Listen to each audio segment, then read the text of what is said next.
बारिश सुरू आहे, एकदम खतरनाक. लिटरली आज मी ऑफिस मधून नाही का ओला होत आलो, आणि ओला नाही तर म्हणजे पावसाचं पाणी तर अंगावर पडून राहिलं त्यात. ते एक गोष्ट आहेच, okay. But another thing is that की एकदम फ्लड सारखी सिच्युएशन आली आहे नागपूरमध्ये लिटरली. आणि खरंच आज गाडी चालवत आणि सायलेन्सर पर्यंत पाणी गेलं, चक्क्याच्या अर्धा चक्क पूर्ण पाण्याखाली. अरे मेरे बाप, गाडी धकुरून नाही आली होती, एवढी हे झालं होतं. इव्हन 2 वेळा तर बंदही पडली. पहिल्या आणि दुसऱ्या गेअरवरच चालली मी गाडी. पण गाडी चालवण्यामध्ये बहुत मजा या. वरून पाऊस, अरे मेरे बाप, एकदम अशी जोरदार केली. पाऊस is always been my favourite thing. असं पाऊस जर म्हणलं ना की साला आपलं एकदम एकदम कसं हेच होऊन जाते की साला पाऊस आला आणि मग बस गाडी काढून फिरूशाच वाटते.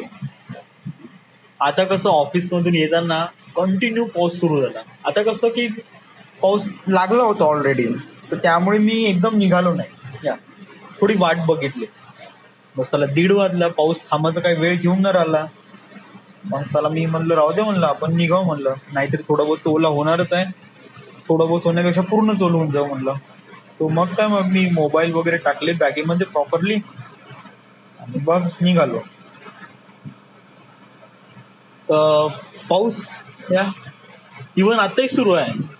लिटरली मी रूमवर आलो आणि कंटिन्यू पाऊस सुरूच आहे.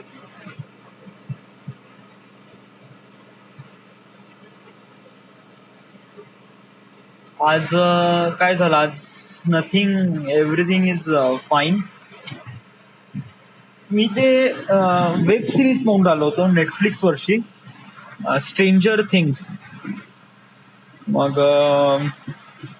त्याच्यानंतर मी त्यांची इंटरव्ह्यू बघितला.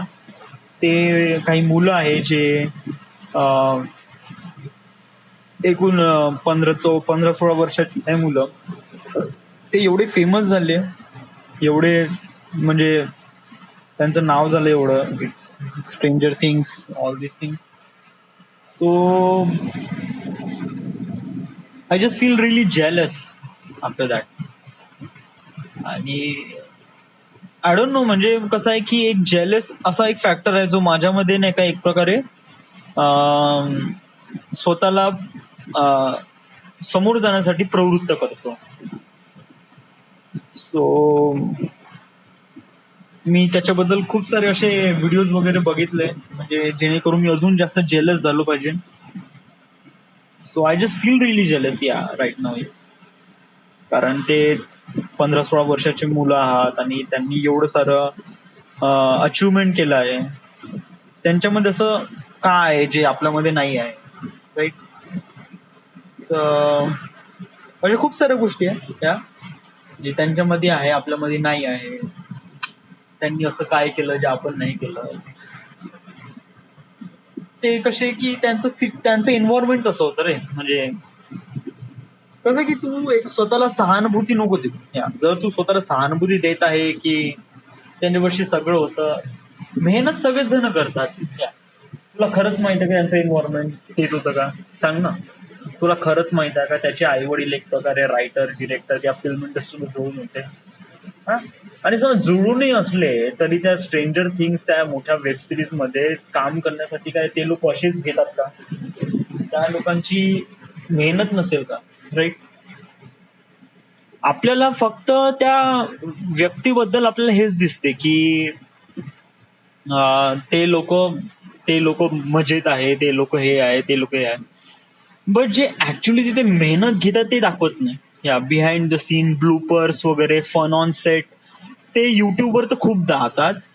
But have you really imagine का ते सेटवर जेव्हा ते काम करतात तेव्हा त्यांच्या हातात चुका पण होतात, तर त्यासाठी ते मेहनत करतात. तर ते व्हिडिओ कधी बघितलाय का? नाही, ते व्हिडिओ बघितले नसतील. या कसं आहे, प्रत्येक गोष्टीसाठी प्रत्येक जण मेहनत करतो. असं असं कोणतंच व्यक्ती नाही किंवा अशी कोणतीच गोष्ट नाही जी अशी एकदम फ्री मध्ये भेटली पा ना ना ना. काही पैशाद्वारे भेटते, काही मेहनतीद्वारे भेटते. All this things have to be taken by right. So अशा वेळेस आपल्याला समजून घ्यावं लागते की कोणत्या गोष्टी इम्पॉर्टंट आहे, कोणत्या गोष्टी नाही. आणि आपल्याला तिथपर्यंत जासाठी मेहनत करण्याचीच गरज आहे.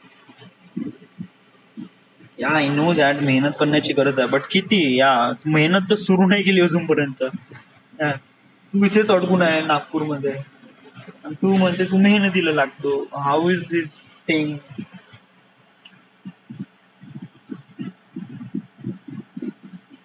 I don't know. या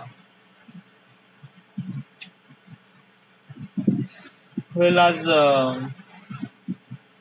everything is fine is good. माहित नाही साला आर्टिफॅक्ट एपिसोड रेकॉर्ड करूशा आठवून नाही राहिला इतक्यात. बहुत सारे लॅग होऊन राहिले. त्याच्या अगोदर 3 दिवसाचा लॅग, आज 2 दिवसाचा lag. Kind of like artifact episode record करायचे नाही का? नाही, करायचेच आहे. It's part of my life. I have to do this. But